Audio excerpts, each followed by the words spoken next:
أعوذ بالله من الشيطان الرجيم بسم الله الرحمن الرحيم Dera ho an'ny tompo Allah, tompony izao, tontolo izao, ilay be injafo, ilay be fiantsana, ilay tsy niteraka ary tsy nateraka, ary ilay nampisy ny zavadrehetra. Ary sodrano sy fiadanana avy amin'ny tompo Allah koa ny ho any mpaminanitsika Muhammad sy ireo taranany sallallahu alaihi wa alihi wa sallam. Ary tiako ny miarahaba antsika rehetra amin'ny fomba fiarahabahana tsara indrindra hoe assalamu alaikum wa rahmatullahi ta'ala wa barakatuh. Rahalay sy anabavy, tiako ny miresadresaka antsika rehetra mahakasika ny mpaminanitsika Muhammad sallallahu alaihi wa alihi wa sallam. Betsaka ny olona tsy mahafantatra mahakasika any mpaminany Muhammad. Ary betsaka ihany koa ireo tsy mahalala fa hoe i mpaminany Muhammad zany dia voasoratra ao amin'ny Baiboly. Izany indrindra no tiako ho resana ho antsika rehetra mahakasika any mpaminany Muhammad izay voasoratra ao amin'ny Baiboly. Ka androany dia tiako ny hanazava sy hitondra porofo ho antsika rehetra fa i mpaminany Muhammad dia voalaza ao amin'ny Baiboly. Ny boky masina Qur'an dia mijoro vavolombelona ary milaza mazava tsara fa i mpaminany Muhammad dia efa voalaza ao amin'ny Baiboly. Ka nilaza ny boky masina Qur'an ao amin'ny surato Al-A'raf toko fahafito andininy faha 750 manao hoe ireo olona izay nanaraka ilay iraka ilay mpaminany, zany hoe mpaminany Muhammad zany, ilay mpaminany tsy nianatra tamin'olona, tsy nianatra no sady tsy niananoratra, zany hoe antsoina hoe ummiyu.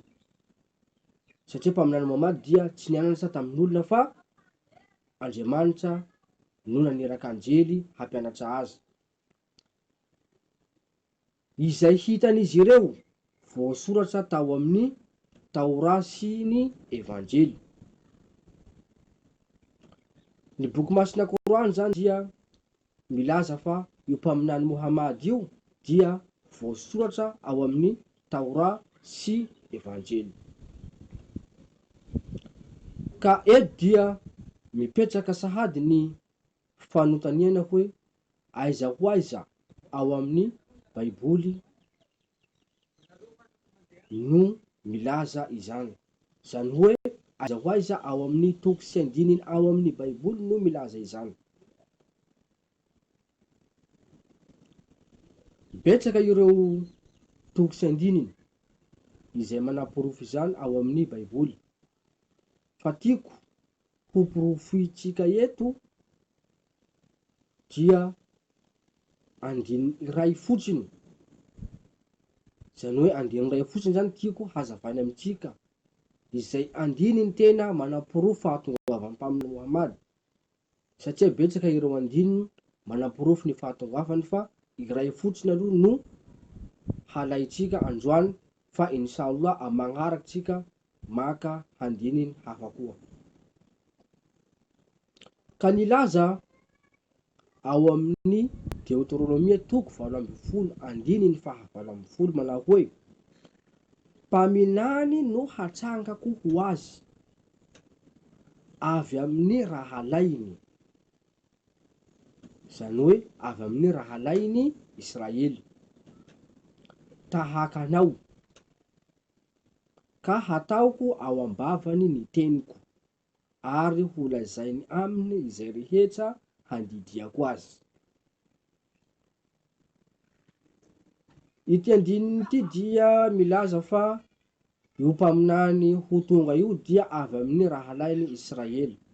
Satria milaza izy manao hoe mpaminany no hatrangako azy avy amin'ny raha lainy. Zany hoe avy amin'ny raha lainy Israely. Iza ary no raha lainy Israely eto. Raha tsika mijery tantaran'ny mpaminany Abrahama, dia mazava tsara fa raha lainy Israely dia Arabo. Satria nahoana?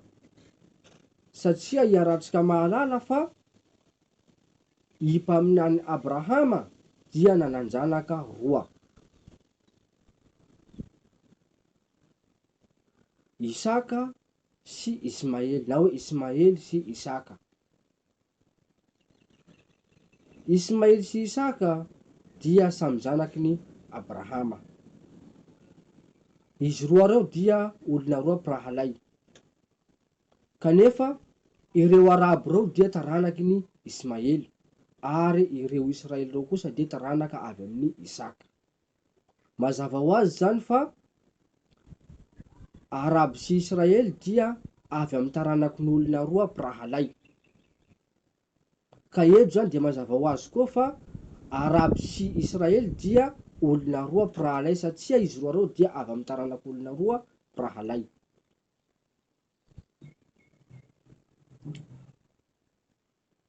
Noho izany dia mazava amintsika rehetra fa Arabo sy Israely dia mpirahalay. Ka ity andininy ity dia manambara fa io mpaminany ho tonga io, io mpaminany ho avy io dia avy amin'ny raha lainy Israely. Ka raha lainy Israely dia ireo Arabo. Iarahantsika mahalala koa fa i mpaminany Mohamady dia Arabo. Zany hoe razany dia Arabo, ary izy dia nipoitra tao amin'ny faritra Arabo, tao no nipoirany.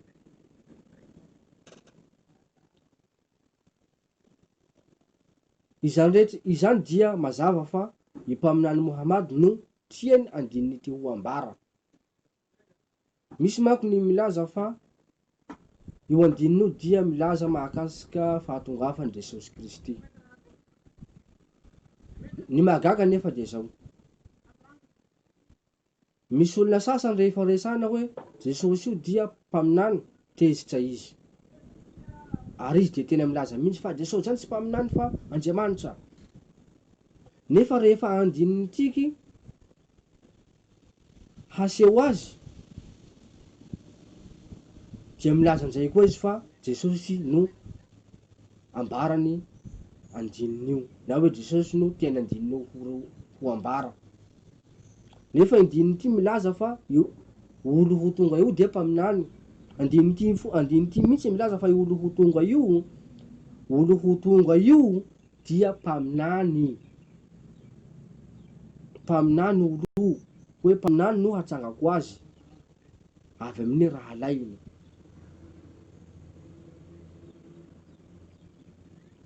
Ka eto zany dia tsy lôzika zany ny hanaporofo ny sasany fa Jesosy no tena andininy ity ho ambara. Tsy vitan'izany koa, porofo faharoa fa tsy Jesosy no tena andininy ho ambara dia zao: ity andininy ity dia milaza fa io mpaminany io dia avy amin'ny raha lainy Israely. Jesosy tsy avy amin'ny raha lainy Israely. Jesosy avy amin'ny Israely fa tsy avy amin'ny raha lainy Israely. Aoka ny resaka hazava.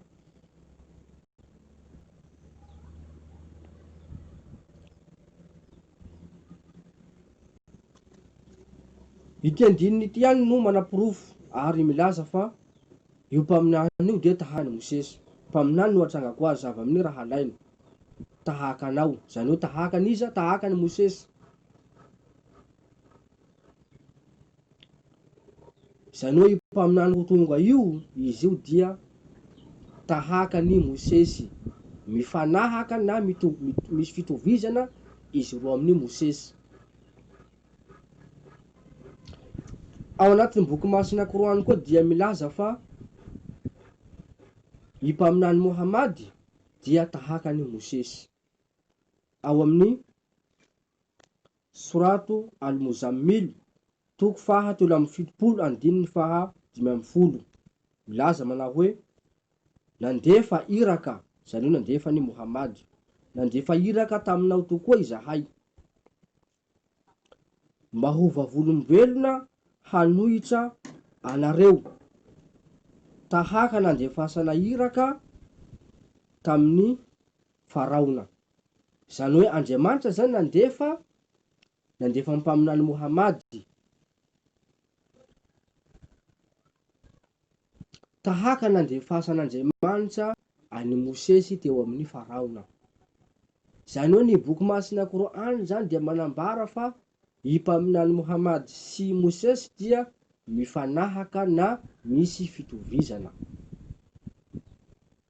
Nefa amin'ny andininy ao amin'ny Deuteronomia toko 7 andininy faha 7 koa dia milaza fa io mpaminany ho tonga io izay avy amin'ny ralan'ny Israely io mpaminany io dia tahaka ny Mosesy.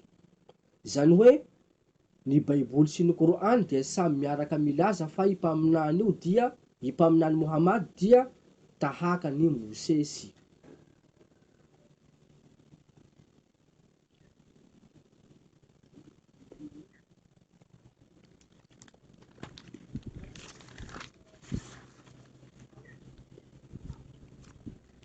Tsy vitany izay ihany fa andao ho porofitsika tokoa fa i mpaminany Mohamady sy Mosesy dia mifanahaka ary misy fitovizana izy roa. Satria ino antony?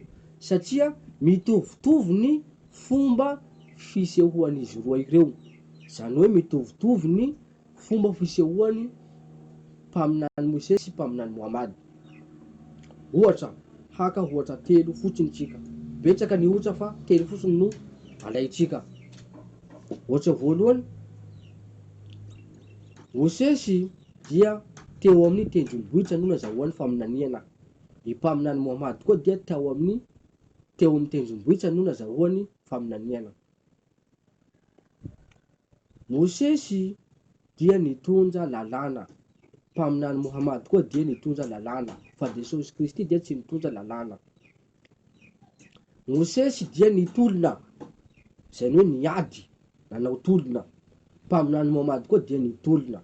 Ka mazava ho azy zany fa ny finoana nentin'izy roa reo dia finoana nitranga tamin'ny alalan'ny tolona. Ka ireo ohatra 3 fotsiny zany dia manapirofo ary tena pirofo matanjaka tokoa fa i mpaminany Mohamady sy Mosesy dia mitovitovy, zany hoe misy fitovizany ny fomba fisehoa n'izy roa. Ka izany nahatonga ny Deuteronomia toko 7 andininy faha 7 nilaza manao hoe io mpaminany io dia tahaka ny Mosesy. Zay sy zay ny porofotsika androany. Betsaka ny porofo izay manapirofo fahatongavan'ny mpaminany Mohamady ao amin'ny Baiboly fa andininy iray zay fotsiny aloha no entitsika androany, fa inshallah amin'ny manaraka isika haka andininy hafa koa izay manapirofo ny fahatongavany mpaminany Mohamady izay voasoratra ao amin'ny Baiboly. Wa akhir dawana alhamdulillahi rabbil alamin. Assalamu alaikum wa rahmatullahi ta'ala wa barakatuh. نبي كان أصل التكوين من أبي كن فيكون يا ضرامي.